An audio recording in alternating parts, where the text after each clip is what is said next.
This is Les Strong, and you're listening to the Full & Focus podcast.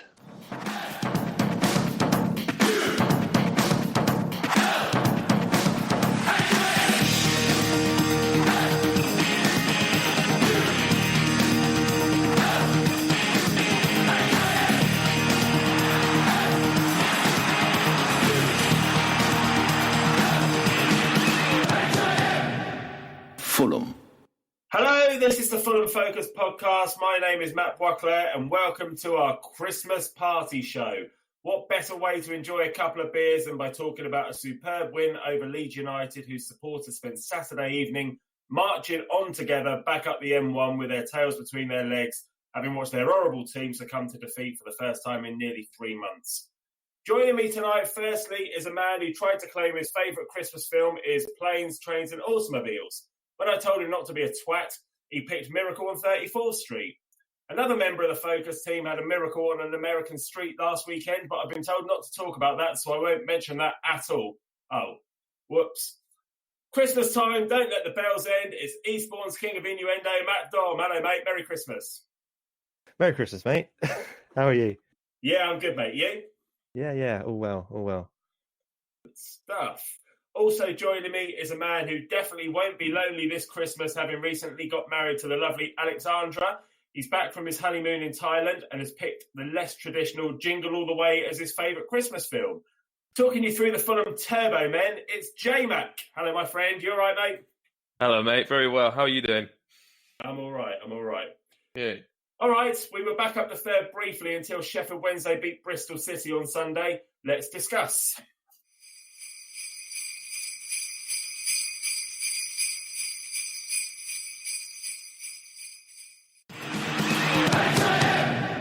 Fulham. All right, lads. So Bobby Reid came off the bench at Brentford last week, but started the game against Leeds in place of Cabano. And Harrison Reed was fit again, so started in place of Stefan Johansson. Firstly, it's obviously great to have both these key players back in the team, although I think many of us were surprised that it was Steph Joe who made way for Harrison Reed as opposed to Josh Onomah. But that decision ultimately proved positively decisive. Matt, give me your pre-match thoughts when you saw the team. Well, harshly like everyone else, I couldn't believe Onomah was still in the team. Fair enough, he'd been improving the few games he's played, but I didn't think he was worth a start. And Steph Joe's been great. But, I guess that's why Scott's the manager and not us, because it was well justified. Onomah had a great game and capped off with the winner. The rest of the team, it was good to see Bobby Reid back, of course, because I just think we play so much better when he's in the team. So lovely to see him there. Other than that, as expected, I'd say, really. I think Parker's realised that Knockaert might not be up to it as much as some of the other forward players. So rightly, he's sitting on the bench at the moment. Yeah, no, I think you're right. And I think we were all slightly sceptical about Onomah starting the game. J-Mac, you and I met up before the game and had a pint. And admittedly, I was a little bit later than I said I was going to be. So you'd had a few pints and we're looking at had a bit more time to digest the team by the time we got together. What did you make of the team? Talk to me about Onomah. Well, I mean, seeing Onomah starting, I think everyone, the whole Fulham fan base, had a collective sort of sigh. But, he hasn't impressed recently. He's been played as a number 10, as a number 8, and even sort of a number 6 at sometimes. But, in the game against Brentford, he wasn't good. And it almost seemed like some of the other players didn't actually want to pass to him. It was almost like he was that underwhelming. But it was interesting because without Johansson, it means that he played in a sort of 8-ish role, which is where he apparently was happier playing for Spurs and for Villa when he went on loan to them. So I was interested to see how he would do in that role, and he obviously did very, very well. And Harrison Reed being back was a huge relief, along with Bobby Reid, as you said earlier. On Saturday, how did you think he looked in the number 25 role? The number 25 role? Have I missed it? What? It's his squad number. Come on, keep up. I know you're drinking sherry. Sorry. I am actually drinking sherry, yes. I thought he looked good. He was brilliant. What's really nice to see in the centre of midfield is that we have this sort of he's really tall, he's very physical, and he just managed to really be quite bitey and just really impose his physicality on the Leeds players and stop a lot of flow. It was great. And obviously we'll talk about his goal that it came up to later on. But, some people are saying that he looked like a prime Dixon Atuhu at times, which I think is a bit of an exaggeration. But I think, I think he had a very, very, very good game. And, I was a bit unsure when I saw Bobby Reid on the left-hand side, to be honest, because the thing is with Bobby Reid, he's been playing, it's like he has 1 week playing in the centre and then he has 1 week playing on the left. And sometimes he's good, sometimes he's not. He's just a great attacking midfielder. So it was any doubts I had about the starting lineup, basically, I was completely, I had, pie on my face by a little bit because all of them excelled. Speaking of... I was just going to say, speaking of prime Dixon Atuhu, Baldwin is flying home, speaking of prime Dix. So he's on his way back from America tonight. So at the start of the game, Leeds made a bright start in the first couple of minutes and had a good chance when Rodak safely caught a volley at the back post when the visitors might have done better. They then had to make a change when Pablo Hernandez had to go off injured inside 3 minutes. In the opening few minutes, Dom, were you concerned that our worst fears were going to come true and that Leeds would get themselves ahead? Yeah, I mean, we're a team who really does struggle when we go down, when we go behind early in games. We're much better suited to being in front, and it did look to be more of the same. I mean, I think overall, I feel probably a bit fortunate to win it, but Leeds, as we well know, waste a lot of chances. So that went in our favour as well. And Matt Rodak obviously played his part hugely in that game. I think getting a sort of fortunate penalty early on settled it a bit, and it kind of helped us play our game. And it was a different game that we played. We were a lot sitting back a lot more and going for direct balls to Mitro, and it seemed to work. I think we have to admit sometimes we're not going to pass other teams off the park if they're as good as Leeds are. So it was good to see that we can mix it up. But yeah, it was looking tricky early on. I was actually really nervous in the first 120 seconds, because their reputation this season, how they've been, I was actually quite worried. And I mean, I even thought their snazzy black and pink away kit sort of even looked kind of top class. Do you know what I mean? I was just this is quite a sort of I don't know, a very polished outfit. But the thing is, the injury to Hernandez was really lucky for us because, he's scored 3 goals and made 4 assists this season for them. It's nothing huge, but he has been a lot more vital for Leeds recently in their setup centrally. He's made key passes and crosses and just generally has made Bielsa ball look very good and flowy. And, as much as we shouldn't celebrate a player being injured, it did help us massively. And that was the first few sprinkles of untypical Fulham good luck that occurred in the game, I thought. Yeah, I wouldn't want to celebrate a player being injured at all, but the way that, Leeds kind of played throughout the game, they were a horrible, dirty team. And, like you say, I don't want to see a player get injured or anything like that. But if it had to happen to anyone, then out of all the teams in the league, it's a real shame it happened to Leeds. But anyway, any fears we had early on were eased when Josh Onomah did really well on the left. And he did well to hold on to the ball, and he hit quite a deep cross to the back post, which Mitro headed back across goal. Bobby Reid was bundled over. Clear penalty for me. Definitely penalty. Yeah, everyone agrees. Yeah. Definite stonewall penalty. Definitely nothing dodgy about that whatsoever. Yeah, definitely. And then Mitro stepped up and hammered the penalty home. Never in any doubt. In actual fact, it was a pretty crap penalty, and the keeper probably would have been a bit disappointed. It's 17 goals for the big man. Jmac, you were sat behind the Hammersmith end. You must have been nervous when you saw him step up and saw the keeper get hands of it, because I thought he'd missed. Yeah, I mean, this is the second part. This is the second strike of good. Well, no, sorry. The second good luck was the penalty, which clearly shouldn't have been a penalty, but we'll take it. And then the third bit of good luck was it hitting the post and then going in. I mean, we all saw it and we all, gasped, but luckily it went in. And, it's just amazing with Mitrovic. I thought he had an absolutely outstanding game with this one. I mean, I had my doubts because, in this league, I've been worried recently that his mentality, he might start having a bit of an attitude of sort of like, oh, I'm too good for this. I mean, the events of the last game against Brentford when he took a shot from our half, was a bit of a warning sign to me, making me worry that he might have just had enough. But he was fantastic in this game. He was great, and I personally think he should be club captain now. But I mean, we can talk about Mitro to the end of the hills. Yeah, I mean, I just think he's been brilliant for us and controversial. But I also think this league is improving him actually physically. I know it's not the Prem, and I know the Premier League is the Holy Grail. But I think, when he rejoins the Premier League, be it with us or without us, he'll actually be a much even grittier player than he already is. I mean, he was giving them an absolute thumping, those centre-backs, the Leeds ones. But if, there isn't a Candy Cane's chance in hell he's not beating the record for the highest goals in the Championship this season, I don't think. I'll bet my cat on it. Have you got a cat? I don't have a cat, no. What is that? You're really confident there, Jamie. Have you got that app where you can track to see where Santa Claus is? Just out of curiosity. No. Because I've got this app on my phone that can track where Baldwin is, and it just says he's just coming past Intercourse Lane at the moment. Very good. How well did you think Bobby Reid did on his return to the starting 11 at the weekend? There was a moment in the first half when he covered brilliantly in the right back position, won the ball back off one of the Leeds players with a man. I'm laughing at what I've written here. Won the ball back off one of the Leeds players with a man bun when he looked second favourite to get the ball. I thought he did really well, all in all. Dom, what did you make of his performance?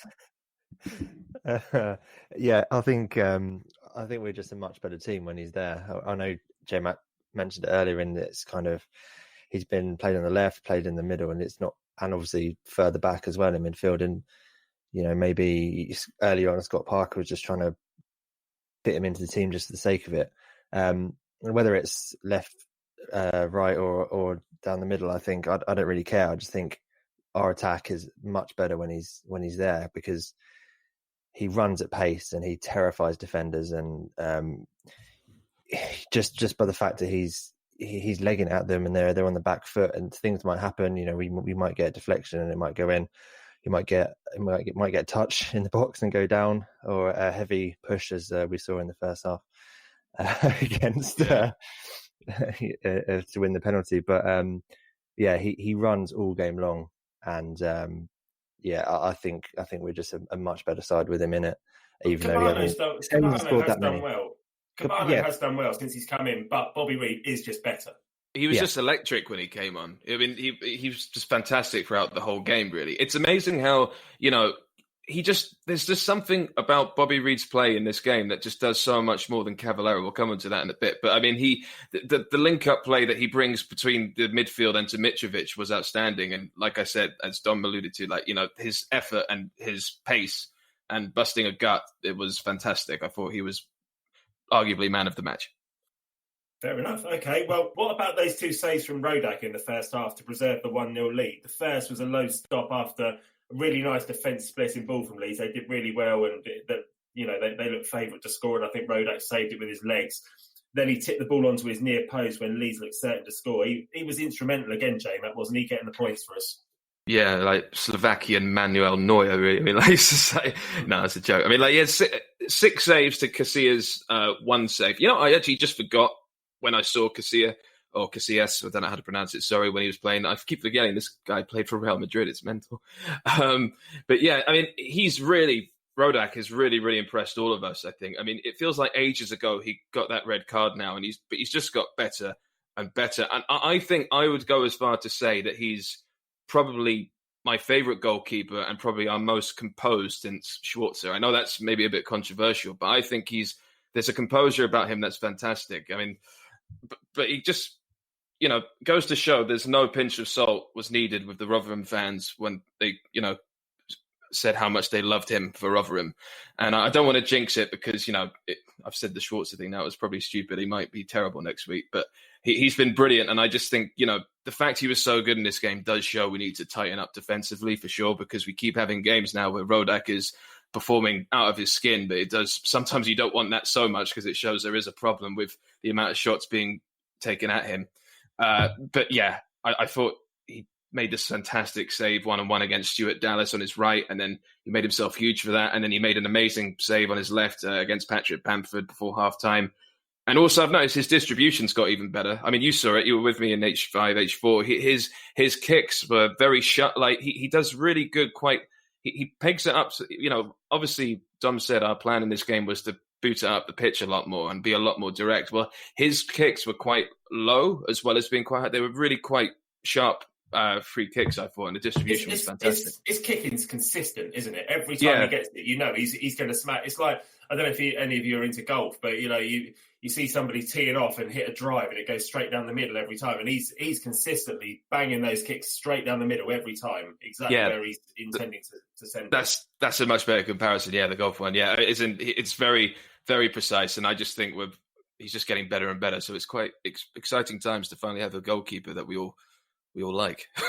Yes. It was a physical game with Leeds, as you'd always expect with them, but Leeds do what they're renowned for and took it too far. Matthias Klitsch barged into Joe Bryan at a Leeds corner. Both players were spoken to. Harrison Reed notably then got a yellow card for a foul right in front of the Leeds bench as everybody on their bench jumped up and protested. Then Luke Ayling shoved Tom Kearney into the Leeds dugout after Tom Kearney did well to get a toe on the ball. And again, both players are spoken to, but no card was shown to Ayling. That was mad, wasn't it? Yeah, it was stupid, and that sort of thing really does annoy me. But, they're the main incidents that I can think of. But I found Leeds to be quite whingy, quite niggly, and very dirty. And, Matt, they don't need to be like that, as they're a very good side. Yeah, it's annoying. It's kind of... It's just another tactic, though, when a team... As good as they are... Bielsa is, he's that kind of character as well. You can see him sort of just, I don't know if anyone else gets really annoyed with the way he kind of sits on the floor in his dugout quite a lot, just sort of right at the edge, just watching the game. It's like, I don't know what benefit you're getting from that. He sits on the floor. It's kind of, he sort of, it's like a milk crate, isn't it? Yeah. It's when a guy can shove him off it. A little box, yeah. And it's just, I don't know. They're a horrible side to watch because, as you say, they should be just a good team and be able to play other teams just on ability alone. But in a way, it was good that our lads kind of stood up to it, and Mitra especially had one of his games of the season, just bullying them and giving it's a perfect game for Mitra, though, isn't it? A physical battle. He always excels in that kind of game. Instant thought is the one against Brighton last season, where he just turned it around for us in the second half. He completely bullied their centre backs, and we didn't used to have the kind of players who would help us out in that situation, but we've got some now. And Bobby Reed goes down for a soft penalty, and they all complain about it, but they forget about all the other stuff that goes on in the game. The Ayling one, I think, should have been red because that was dangerous. There's no other two ways about it. He didn't get booked at all, but you potentially, shoving Tom Kearney's head into some metal or some wood or something, and it's just it was too close to do something like that. Thoroughly deserved win for us based on the way they were playing. It's amazing how they can be transformed allegedly under Bielsa, but still. The leopard never changes its spots. I think it's still dirty old Leeds deep down under it. You know what I mean? It's funny. I mean, I thought the penalty really rubbed them up the wrong way, and they just sort of became like old men shouting at clouds after that early on, really. I just feel, I'm sure they still are, they're still a physical, dirty side, but I think that once that penalty happened, they didn't trust the referee at all from the third or, whatever minute it was in. But yeah, it was... We were just very lucky of that penalty decision. But yeah, again, very, very physical game. But what I want to say as well, we were watching it, Frenchie, and you actually said, I think this is a fantastic game, because a lot of people have been saying it was a boring match. I thought it was actually the best match I've watched at the Cottage for a very long time, just purely because it was exciting. It felt epic. It felt big. I mean, both fan bases were fantastic. Leeds were great. We were great. It just felt like basically a big game, which it was. Yeah, definitely. Did you think, though, that at that moment when Luke Ayling shoved Tom Kearney into the dugout, that would have been the perfect moment for Tony Khan to jump onto the pitch and come and display some of his wrestling moves that he showed earlier in the week? Did you see that clip? Fucking hell. Tony My Khan giving the worst stone cold stunner I've ever seen in my life to somebody. My mum could have done a better stunner than that. It's terrible. He does it so. He even has to. Is it right? He has to hold him in place. Sort of like he actually has to hold him. Right, you stay there, and I'm going to study. Yeah. Everyone else around them, like even the wrestlers, even the crowd, are just clapping really slowly. Like, oh, okay, Yeah. it's quite awkward to watch. The size difference as well. Like he's so much shorter that he kicks him basically in the knees, and the guy, feel like guy bends all over that the hip. would have needed to do was just clench his fist and bang him on top of the head, and that would have been game over. If you've no idea what we're talking about, then look it up on social media. Fuck off. There's a good old clip of Tony Khan being a wrestler, but there you go. Anyway, all right, let's get back to the football then. So right after half time, we had a goal ruled out for offside from a well-worked training ground routine free kick. Cavallero and Joe Bryan stood over the ball.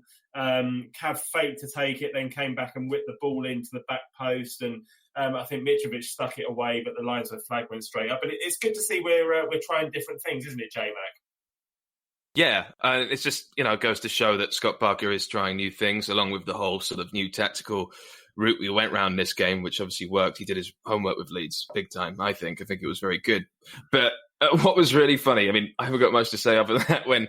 When Cavallero did that, it almost looked like, you can watch it in the replay, Joe Bryan almost sort of shrugs at Cavallero and be like, what are you doing? It was quite a funny moment where I didn't actually think Joe Bryan knew what was going on. So, of course, I'm sure it was a stroke of genius and it was planned, but it just looked quite Will Farrell and John C. O'Reilly at the same time. It looked quite funny. All part of the plan. Yeah. Right, just before we talk about the Leeds goal, let me just have a little look at my Baldwin up. He's just coming up Chocolate Cock Lane at the moment, so he's quite near the airport for anyone following along. So Leeds equalised in the 54th minute. I don't want to dwell on this too much, Dom, but is there anything we could have done better defensively? I don't know. I think the ball, the pass in behind Ream, I think it's just an excellent piece of football, really. There's not a lot he could do about that, and from that angle, you're not expecting really a player to do much with the shot, but it was a good low shot across the goal, and maybe Mawson could have been quicker to the rebound, but I think picking holes in what we've done there is a bit harsh. I don't think we could have done a lot more than that, and the tap in, Rodak made the first save. Perhaps he could have pushed it a bit further wide, but you're kind of picking holes in it, and I think credit where it's due, it was a good goal. You can't really blame anybody for not picking up Bamford, can you? He's sort of got between two of them, hasn't he, really? Just good forward play. Mawson perhaps was a bit slow, but then he was very behind slow, him and sort of on his blind side, perhaps. He didn't realise he was there. But it's a bit harsh. Strikers get tap-ins like that all the time. There's not a lot you can do about it, really. Yeah, the tap-in I don't have much of a problem with. Mawson is quite slow, like you say, Dom. But I think Nekatia just managed to just pretty much stroll through in between Tim Ream and Joe Bryan a bit too easily for my liking. I just think I felt like Mawson and Ream and all of our back four were looking for offsides quite a lot in this game. I don't know. I felt like Mawson was almost trying to make the linesman his best friend this match. You could see him like calling to him quite a lot. But I think, there's still, I don't know. I know it's this sort of like popular theory. We talk about it to death. There is a problem in that left centre back, left wing area. But it was very, very easy for, I think his name's Alioski, to just make that pass to Nekateo, however I pronounce it. But yeah, as Dom says, not Rodak's fault. I don't think. Good save, just unfortunately, just good tap in. We see all the time. Yeah, move on. I just kind of think if that was Tom Kearney making that pass, I don't think we'd be saying that they'd potentially be doing a lot better. It's just good football. Yeah, fair enough. Yeah, fair play. Okay, well, Cavallero I want to come on to now. I got a bit frustrated with him. There was a moment in the second half when he broke down the right and he was a bit selfish with the ball when there were players in better positions and just ended up overrunning the ball and lost it. Then he created a chance for himself from the left and almost stuck it in the top corner after about an hour. He did brilliantly to create that opportunity for himself. Jmac, how well did you think Cav played? I went on to was it whoscored.com, and I mean it was one of his better games stats wise when it comes to decent tackles, interceptions, and passing. But his attacking threat wasn't at its best still. I mean, he hasn't assisted any goals in 5 games now, and he hasn't scored since Charlton, which is 12 games ago. I'm not saying he's a winger; he doesn't have to score or assist every game, but we still haven't found the Wolves player yet that we bought that got promoted with them about a couple of seasons ago. And but I do think he's a great team player, and he plays with a good attitude, and you can see that he cares and he tries. I just think it's a case maybe of just keeping him in one place. He's been left, he's been right, he's been left and right again. I don't know. I mean, I don't know. I'm sure maybe he even likes that. But if we keep this Reed, Mitro and Ivan lineup, I think the better will come out of him, and the Wolves promotion player will come good, hopefully. But, maybe the style eventually, if we keep maybe playing in the sort of counter-attacking, less possession style that we played, he might come out a lot better. But knockout basically means we'll be swapping the front three around a lot. So I don't see it staying this front three for very long, to be honest. All right, mate. Well, let's talk about the moment of the match then. And it was a weekend, of course, when unlikely scorers grabbed the headlines. Josh Onomah scored what turned out to be the winning goal with 20 minutes to go. Dom, talk to me about the goal. Well, it was a fantastic finish. I mean, I think it came in from the corner. Mitro, sort of being Mitro, just tries to do anything he can to stick it in the net, whether it's an overhead kick or I don't know what he was really trying. Just wants the goal, and then it falls quite nicely for Onomah. But there's a Leeds player really close to him, and not much of an angle. But he just hit it as hard as he can with the inside of his foot, and it's gone in. And yeah, really nice finish. I didn't know that was in his locker, but I can't say I know really a lot about him as a player. If he's capable of doing that a few times a season, then that's going to be a big bonus to us. But it was really good to see him get that goal. He was delighted. He went up straight to the front row. He tried to get the fans involved, but I don't think anyone kind of dived on like he was expecting, which was a shame. But you ever seen School of Rock at the beginning when Jack Black jumps into the crowd and falls flat on his face? There's like a couple of guys near going, do you want to try? And it's too late by that point. He needs a few more games. Scott Parker obviously sees something in him, though, and I read Scott Parker's post about comments on Josh, and he said that when we went 2-1 ahead, he just hoped it didn't go 3-1 or 4-1, so Josh ended up getting the winning goal because he felt like he deserved it.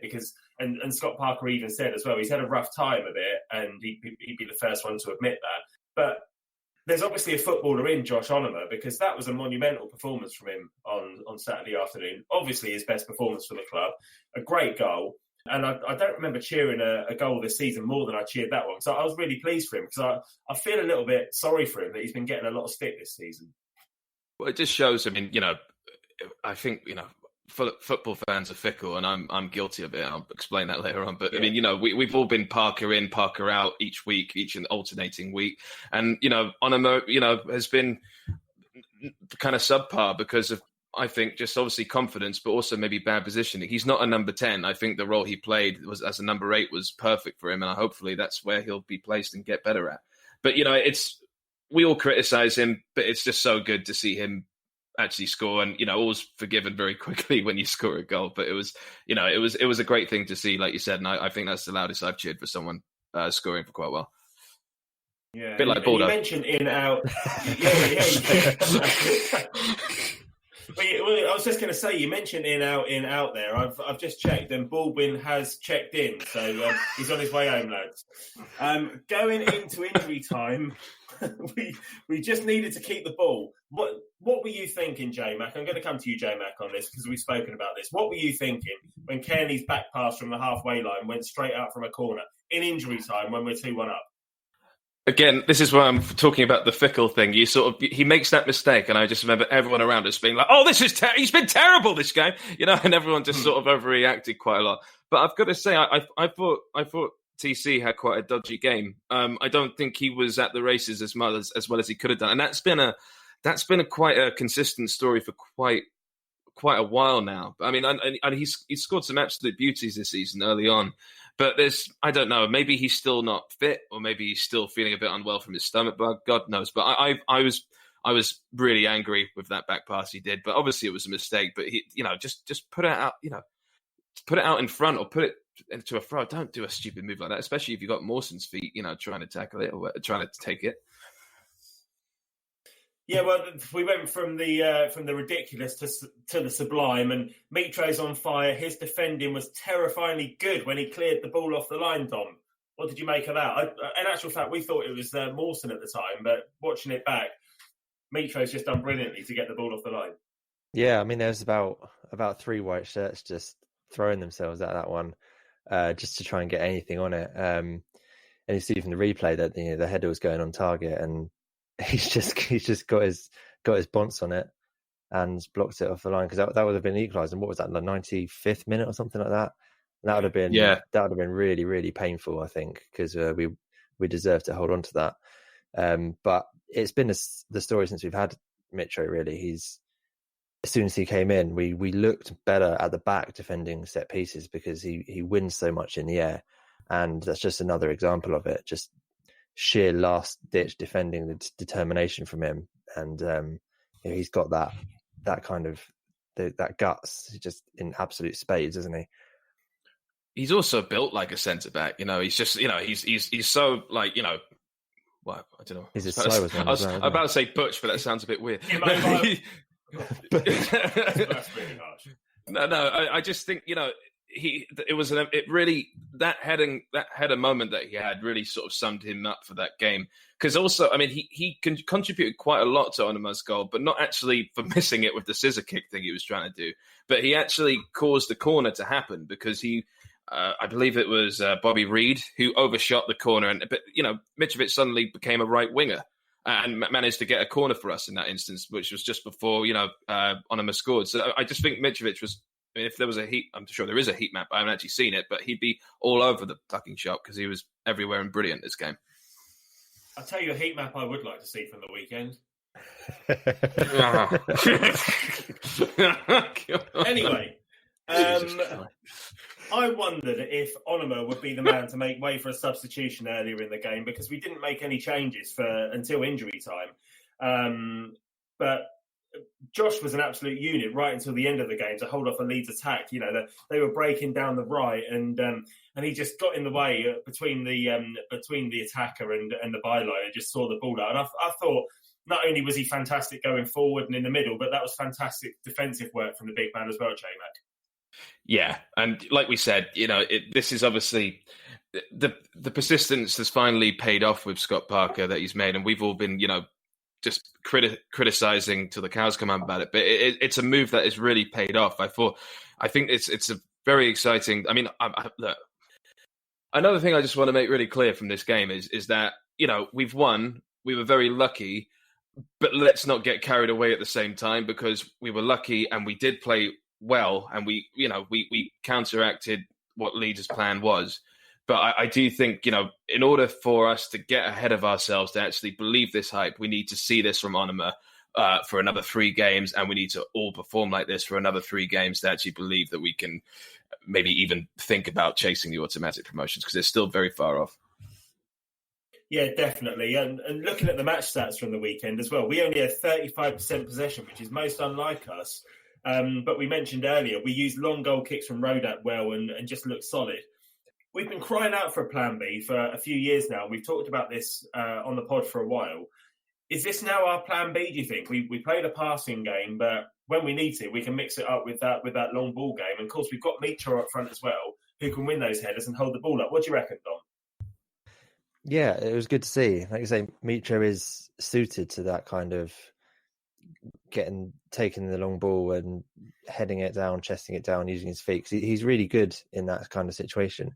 But also, I think it suits a lot of our attacking players as well, because Cavallera especially doesn't seem to be that, and Knockout, no, you mentioned it, doesn't seem to be that well suited to the possession game.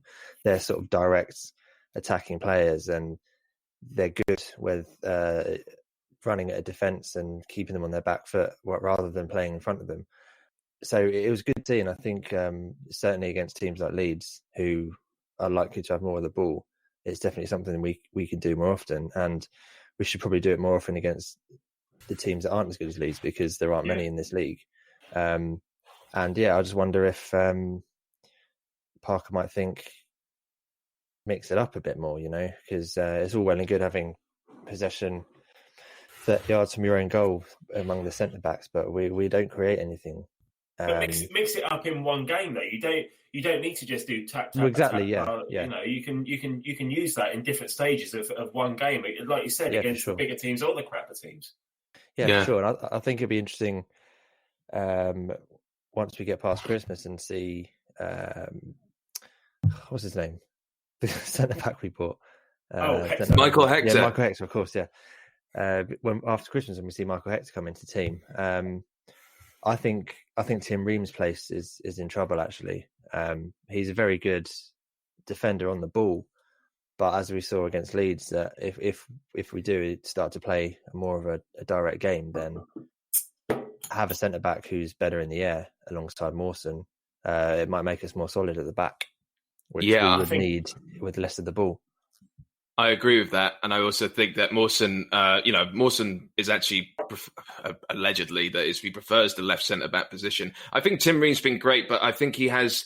Yeah, I completely agree with that, and I think Mawson obviously is more favoured as a left centre back, so I can see Hector coming alongside him. I just think Ream looks tired. I mean, he's not spring chicken anymore. But I've got to say, just going back to what you were saying with the this new style that we went for in this game, it suits our defenders better as well, arguably, as well as our attackers, because it just meant Mawson wasn't prattling around with short passing, and we weren't passing it around our defenders too much. And I think, Mawson did actually look good for us at one point when we were under Ranieri, when we had a completely different sort of defensive style. I'm not saying we need to go to Ranieri ball for Mawson to be good, but when we're a lot more direct and not prattling around too much, I think the defence looks a lot better, arguably. Yeah, I think potentially the player that it's not going to suit is Tom Kearney. I mean, that might be a problem when we consider he's the captain and one of the first names on the team sheet. And as you mentioned, Ranieri just then, he had a really tough time with Ranieri. He got stuck out on the right, and we were playing a kind of style that bypassed his talent in the middle. But I think I want to see more through balls and more creativity from Tom Kearney. He's all well and good holding up the ball and passing it short in the number 10 role, but he needs to be doing like what Aloiski did, that kind of thing. He needs to be doing a lot more of that, setting up the strikers, setting up Mutra, setting up Bobby Reid running in from the flank. I think we need to see more from him. And if he's a victim of a slightly different style of play, then maybe it'll be for the best for the team. I think we just need to remember as well, though, lads, that Alfie Mawson has had a really tough couple of weeks. He's made a lot of mistakes that have cost us. So to kind of imply that Michael Hector's going to come in for Tim Ream when Tim Ream has been playing well, I think at the moment, if Tim Ream was dropped for Michael Hector, given Scott Parker's reputation is hanging by a thread, or has been, I don't think it would do Scott Parker too many favours. What do you think? Do you think Tim Ream will be the one that makes way for Michael Hector then? Because last week, I think we were implying that it would be Alfie Mawson. It's hard to say. I mean, neither of them are, playing outstandingly well this year. You think of the Tim Ream in the 23-game unbeaten run when we went up last time. He looked like he could step into a top 6 Premier League side. He was playing that well. We've seen nothing like that from him this season. Alfie Mawson, he's made a few mistakes. He's looking a bit slow off the mark sometimes. He doesn't look like a 20 million pound. He doesn't look like a 15 million pound defender, does he? No, he doesn't. No. And he's had a long run in the team now. And you would expect at this point that he would be looking like the best centre back in the league, if indeed. I mean, he's probably the most expensive one in the league.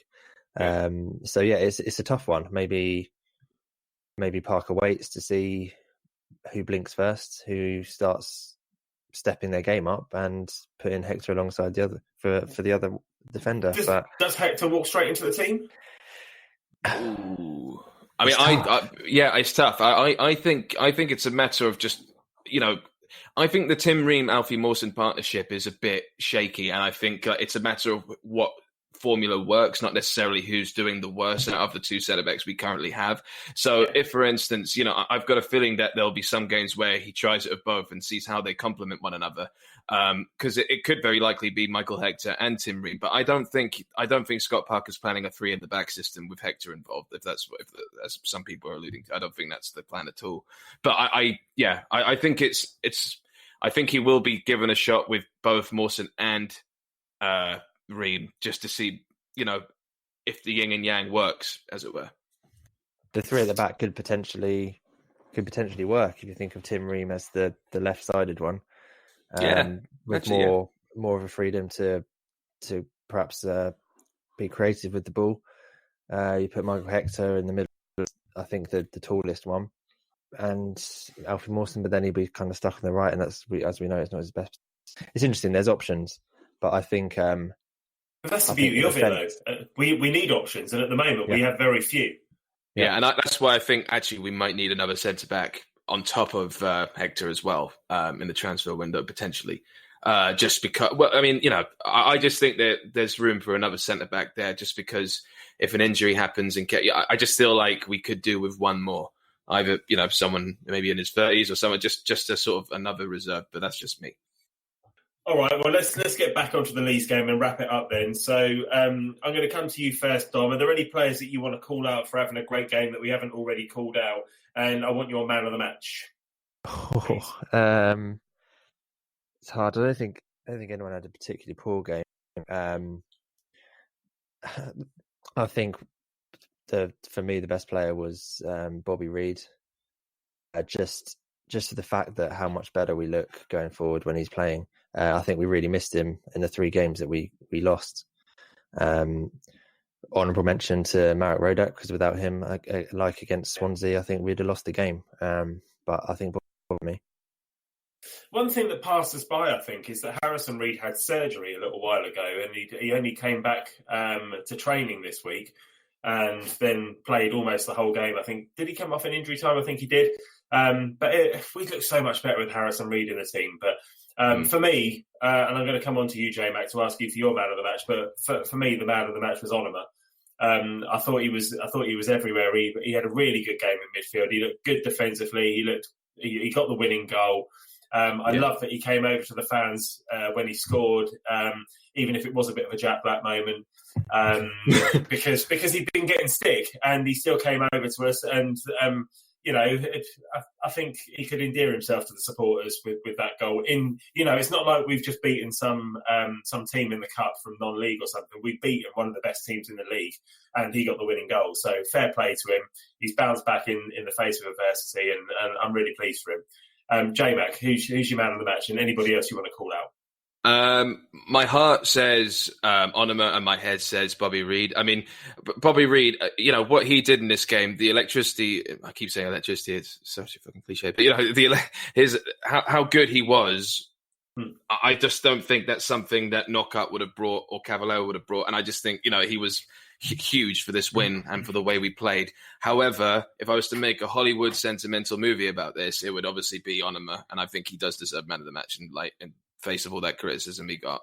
But just to mention, I thought Cyrus Christie was brilliant. I don't think he made a step wrong this game, and I think he's, he's had a lot of stick. Talk about players having stick like Onomah. He's had massive amounts of stick, and there's some members of the Fulham Focus family who have had private messages from him, talking about family members that are ill, and he's a really, really good guy, and I actually really want him to do well for us, and I'd like him to actually hopefully stay in that position and just keep Odoi on the sidelines and as a substitute rather than a starter. But yeah, a big love for Cyrus Christie for me, and man of the match, Josh Onomah. It says a lot about somebody like Cyrus Christie as well, because he's obviously not the most popular member of the team amongst the supporters. The way he conducted himself in that moment that you just mentioned there with the member of the Fulham Focus team, he did that privately and not publicly, and he could have done that publicly to try and up his profile. Exactly. He's done that privately, so what a top man. Yeah, he gives a lot of time and money to charity as well, doesn't he, in his spare time, and again doesn't make a big deal out of it. And yes, like nice human being. It'd be amazing if he become the player for us that we thought he would be when we first got him. All right, let's come on to a Scott Parker rating then. Dom, I'm going to come to you first. Out of 10 for Scott Parker for the win over Leeds. What are you giving the man? I think it's an 8. I think we still gave up too many chances. And on another day, they could have got 3 or 4. But, he deserves a lot of credit for sticking with Onomah, playing him in perhaps a more familiar position. Obviously giving him, putting his arm around him and giving him the confidence that he can play well, despite most Fulham fans thinking there's nothing in him as a player. And obviously getting the win against the second place team. If we'd have lost, it would have been completely game over. Plus, he didn't make substitutions for the sake of it either, because he could have easily taken somebody off with 20 minutes to go. But he left his substitutions. He left his substitutions until injury time to run the clock down. I like that. Yeah, and also I think the way we were playing, it was we were playing as a unit. The team were together. The midfield was working together, and you don't want to just take a player out and put a new one in that situation. So I think, that's a big plus for him. Good stuff. All right, and what about you, Jmac? I think I was going to say 8, similar to Dom, but you know what? I'm going to give him a 9 because it's Christmas, and two because he's claimed a big scalp here, which is Bielsa is probably one of the best managers in the world, in the top 20 probably. And I planned this pod for a defeat and to get ready for the Scott Parker out heat, and being really excited by the fact David Moyes was in the crowd, for instance. You know what I mean? But I mean, it's been. But we talk about people that have had criticism. I mean, I've been hard. It's been hard to see if I want. I've been really fickle recently, and it's been hard for me to know if I want a new manager or if we should have patience, like we had with Slavica in the Championship, or Norwich had with Daniel Farke in the Championship. A lot of people all basically thought to beat Leeds in the top 6, we needed a new manager because Parker's boring possession tactics aren't suiting the players right now. But we've now seen that he has even more adaptability and he can change things. And on top of the character that we showed this game with our greater desire than Leeds to win the match, it just shows to me that Scott's still the guy. And, it shows that he can persist with players like Onomah and bring the best out of them. And, I remember ages ago, I remember when he just got the job, he said his style was somewhere between Ranieri's and Slav's. And recently it's just seemed like Slav light, or even maybe Slav fucking zero. But now we've seen that he can change it up, that he can actually be a bit more robust. And if we keep seeing things like this, and he actually mixes it up a lot more than just the boring to ourselves to sleep with the passing, I have more reason to think we're Parker in than Parker out at the moment. So anyway, long story short, 9 out of 10 for me. Yeah, fair play. I think I'd say a 9 as well. You look back and you think we lost at home to Bristol City. Then we lost at Preston, and we were awful at Preston. Then we lost at Brentford, 3 on the bounce. And then we've come up against one of the best teams in the league, and we've beaten them. And I've said it a few times this season, but he just doesn't know when he's beaten Scott Parker. He was a top professional as a player. Player of the year for West Ham many times, commanded lots of money in transfer fees.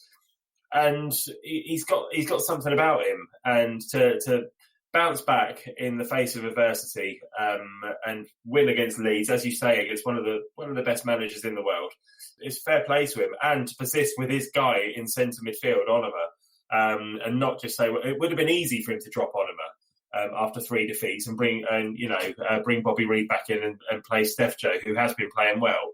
And he left him out and played Onomah, and he stuck to his guns, and he got the results. So fair play to him. Yeah, 9 out of 10 for me as well. Nice one. All right, bear with me a second. I'm going to bring up my outro. Then we'll walk off. Ho, ho, ho. Yeah. I just thought I'd throw that in. Why not? Don't keep that in, for God's sake. That's fucking podcast gold, that is. Definitely. All right, lads, let's leave it there then. Merry Christmas, you both. J-Mac, what are you doing for Christmas, mate? I'm going to be in West Sussex with my new wife, with the in-laws, and just going to be eating lots of food, lots of chocolate, and just drinking ourselves to sleep and watching terrible movies. It's going to be fantastic. And lots of bread sauce. which apparently some people in the Fulham Focus family don't agree with, which I think is nuts. Some of you guys like Yorkshire puddings with your Christmas meal, so that's weird. Nothing wrong with Yorkshire puddings. I saw something the other day. I don't know what I was watching, but I saw somebody say the other day that bread sauce was porridge for wankers, which really made me laugh. I'm drinking sherry right now, so I can't talk. Yeah, well, I know. Yeah, I know. Sorry about that. What about you, Dom? What are you doing for Christmas, mate? Yeah, just heading down the road to the in-laws' house, walking distance. So I've made sure they're not driving anywhere this year, so I Stumbling can distance. get absolutely hammered. Same as always, really. What about you, Frenchie? I'm at home. My mum and husband are coming over, and I'm cooking. So, yeah, just I expect I'll have a few beers early on and fall asleep in front of the Queen's speech with a little bit of luck. Although I would quite like to see what the Queen's got to say about Prince Andrew. Although she'll probably leave him out of the speech this year. Yeah. I wonder whether she'll mention Baldwin. Probably not. Anyway, I think we've probably mentioned him enough tonight. I say me. Okay, well, yeah, thanks you both for joining me, and Merry Christmas to everybody at home. Hope you all have a brilliant Christmas and a safe and happy New Year. We're taking a little break now, and we'll be back in the new year, probably to review the Villa Cup game and to have a little look back at what we missed over Christmas. In the meantime, I'm off to call Baldo to get a blow-by-blow account of his fairy tale in New York. See you soon. Cheers.